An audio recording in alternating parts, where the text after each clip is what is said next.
Hello and welcome to your astrological vibrations for Saturday, March 1st, 2025 by Gaia Blooming. I'm Mimi, Rabbit, and our energy mantra for today is the universe is always supporting my healing process.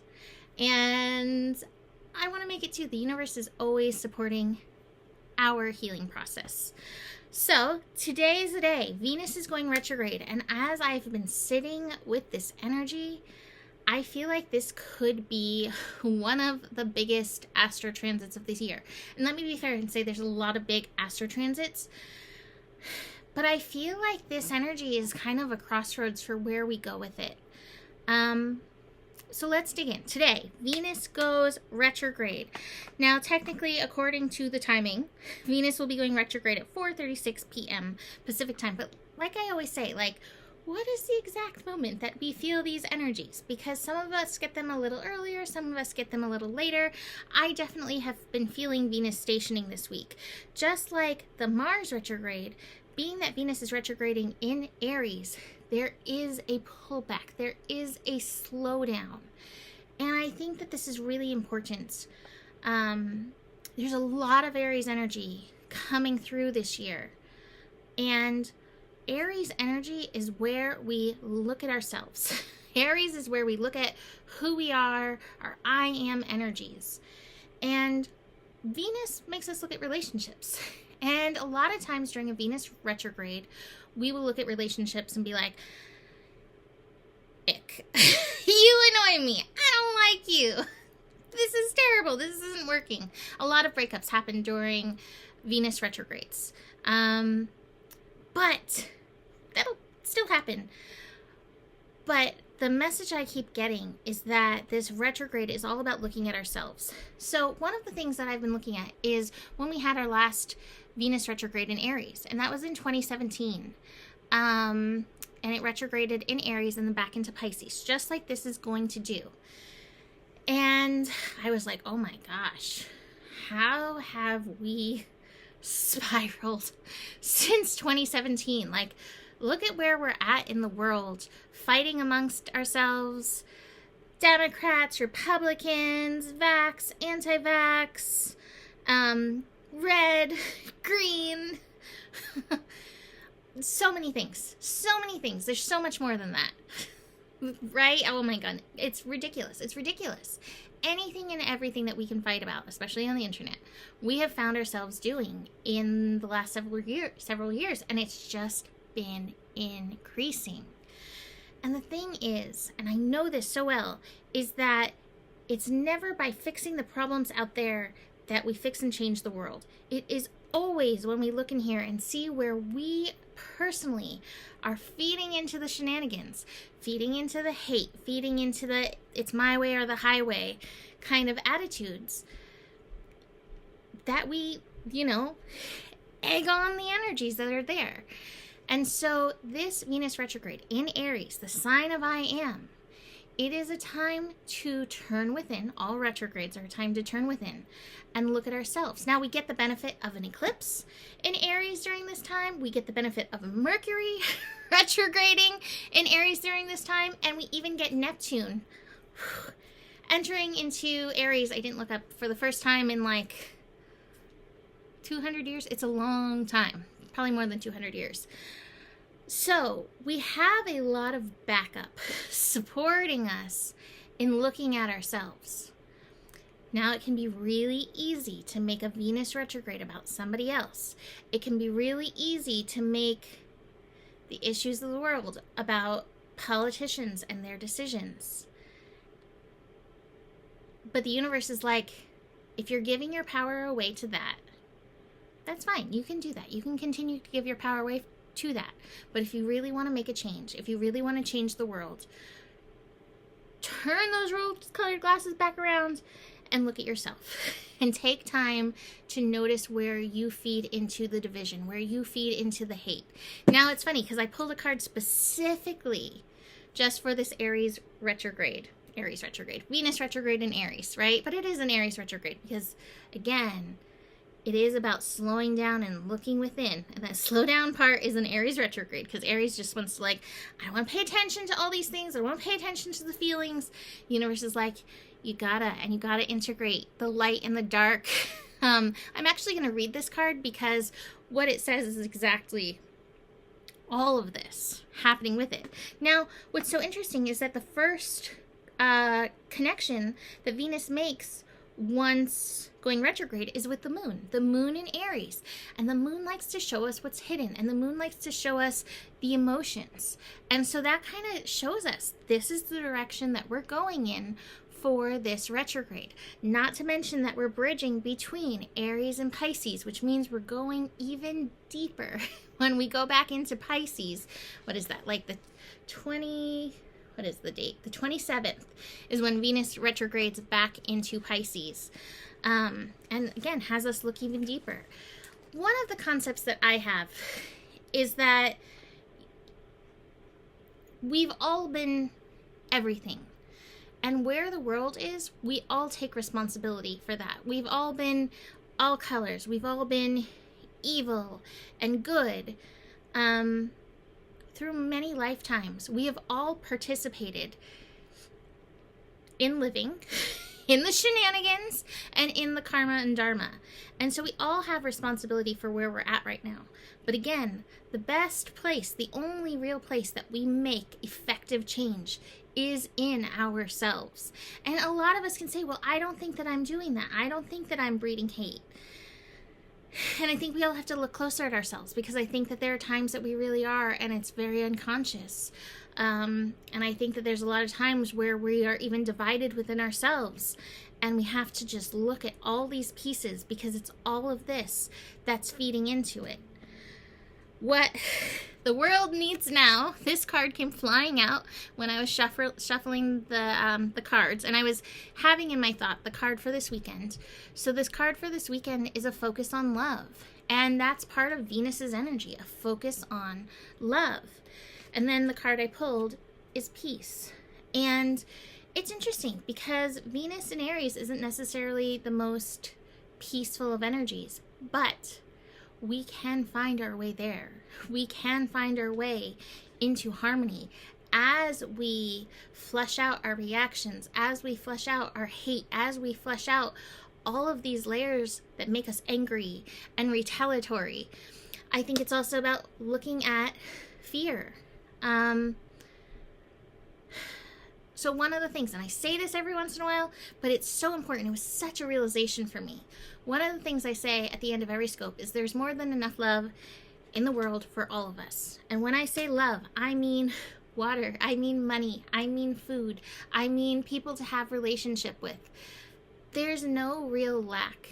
Any lack that happens is manipulation. And it might be a lesson sometimes, but usually it's from some manipulation and some fear that you've actually bought into. Now, I can say, yes, we've all probably had lackful experiences where it's like, I don't have enough food, I don't have enough money, I don't have a partner at this moment. We've had those experiences, so we believe it's real. But just because we believe it's real doesn't mean that anything that we need is actually out there.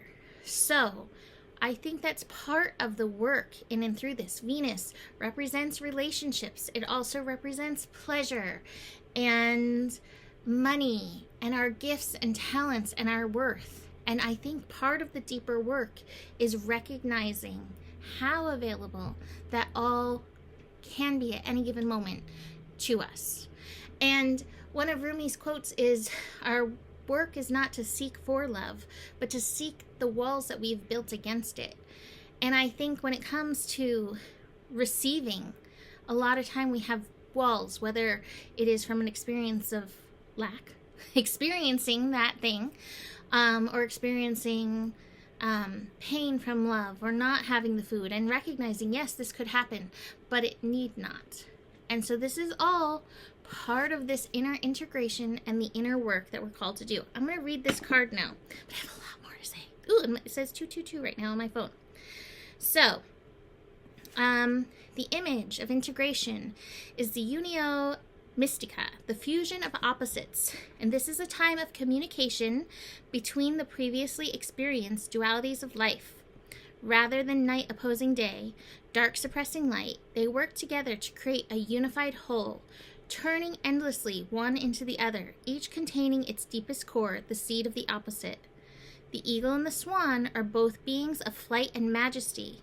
The eagle is the embodiment of power and aloneness. The swan is the embodiment of space and purity, gently floating and diving upon and within the elements of the emotions, entirely content and complete within her perfection and beauty. We are the union of the eagle and the swan, male and female, fire and water, life and death. The card of integration is the symbol of self-creation, new life, the mystical union, otherwise known as alchemy. I'm debating on reading the other side. I'm going to read the other side too. So this is the Osho Zen Tarot, which I love. And there are 2 write-ups for each card. So this is the second part of the write-up. The conflict is in man. Unless it is resolved there, it cannot be resolved anywhere else. The politics is in you. It is between 2 parts of the mind.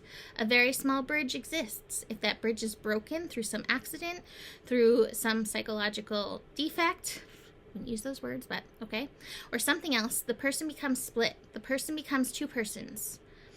If the bridge is broken and the bridge is very fragile, then you become 2. You behave like 2 persons. In the morning you are very loving and very beautiful, and in the evening you are very angry. Absolutely different. You don't remember your morning. How could you remember? Another mind was functioning, and the person becomes 2 persons.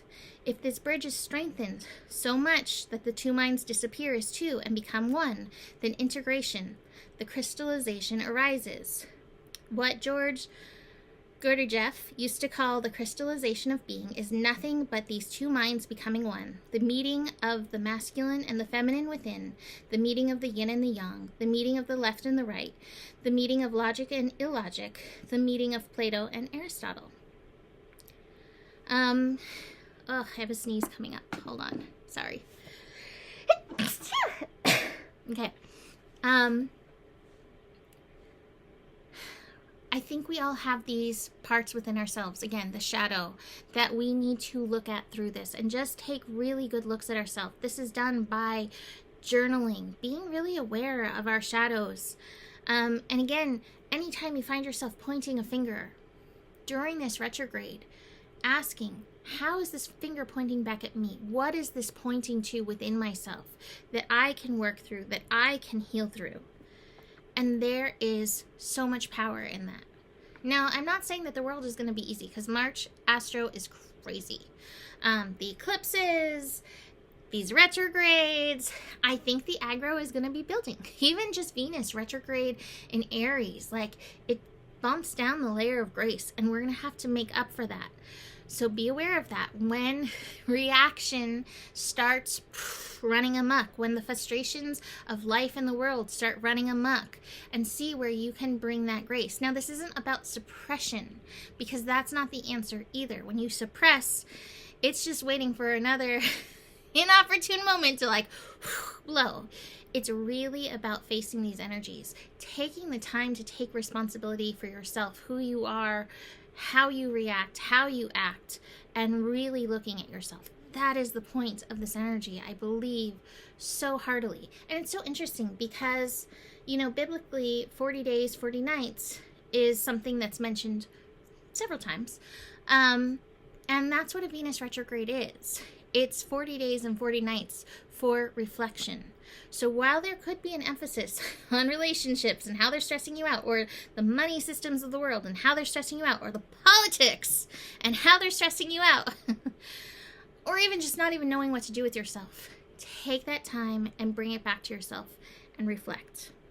So I wanted to look at this other astro energy for this weekend as well, because again, it's potent. The moon moving into Aries is just going to spur this on. And it's interesting that we have the moon and Venus in conjunction very soon, 3 hours after Venus goes retrograde. You know, again, the moon can reveal what's hidden. We used to, when I worked at Soul Garden, we used to have a thing called Love Fest Day, and that was when the moon and Venus connected. But I noticed Some people would be like, I love you, I feel great. And other people would be like, I feel really bad. This does not feel good at all. This does not feel like a love fest. And that was just showing that there were some hidden emotional energies that need to be felt and dealt with. And so just keep that in mind through the day. Notice how you're feeling in this. This will show you, what are you feeling? Dig into that, and that will show you where the work is. You can always look in your chart. Where is Aries? As a Sagittarius, this is inner child stuff. And since Venus has moved into Aries, I have seen the inner child stuff popping up. So be aware of that, where it is in your chart based on your sun and rising sign, ascendant. Both energies will help. Also, tomorrow has some really interesting energy. So Sunday the 2nd has Mercury and Neptune in a conjunction. So we have a lot of this as Neptune is finishing up in the sign of Pisces. Just so many planets connecting with Neptune. And these are little bits of magic thrown in. Little bits of time for intention and to surrender to the magic, to the mystical, to this divine plan unfolding. And so do take time to connect in, no matter where you're at in your own process. Take a little time to connect in with that. We also have the Sun and Jupiter in a square.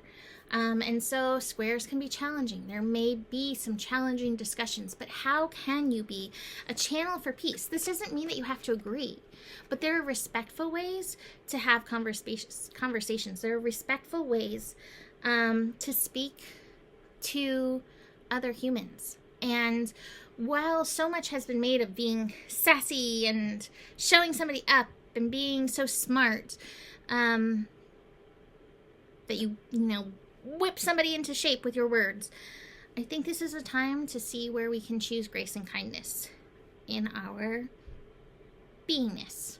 So let's look at these cards for the rest of the weekend. I love this card on top. This is Queen of Wands, so it's definitely Venus and Aries energy. And it's a reminder that you can always be the light, even as we shift into darkness in a retrograde by looking within. See where you can be the light. I really like leaning into kindness. Even, I've had a lot of experience with this lately. There's somebody who lives here on this property who is a challenge. And I sometimes have to dig really deep to be kind. And it doesn't mean I don't have firm boundaries and I don't let this person know when they have done wrong. But choosing kindness has its own reward. And so I suggest that in this. We have the new vision card. What is the vision that you can bring for yourself in this? How can you unify these parts of yourself? Got the laziness card, and I'm taking this literally. Venus retrograde in Aries is still a call within. I know we're all eager to get moving, and Mars at some point during this process is going to stop inching forward and will move more, but it's still in Cancer for a good while. Take it easy while you can. You don't always have to be a doer. Sometimes you have to be a chiller so that you can tune within. Now we do have the control card, so watch for that. I think this comes up for others. We do want to control others, but everybody can have their path. It's important that everybody fulfill their personal life path, their personal purpose. Remember that. It may not look how you want it to look, but that doesn't mean anything. You are not the ruler of the universe. And thank goodness, because none of us really wants to be, even if you think that you do. Final card, sorrow. And I think that this comes with looking at our shadows and looking where we have fallen short. And we all have, and there's no shame in it. It's just seeing where we have these holes within ourselves that we can work on and heal. So I'm going to leave that there for today. Like I said, rabbit to March. Please book a reading if you need some support. If you're wrestling with something in yourself, this is what I excel at, what I'm here for, part of my purpose. So please reach out, book a reading. And besides all that, the better it gets, the better it gets. There's more than enough love in the world for you. You have the power, and may your guiding light be strong. And know that you can trust the process, because you are, I am, we are the solution. Namaste.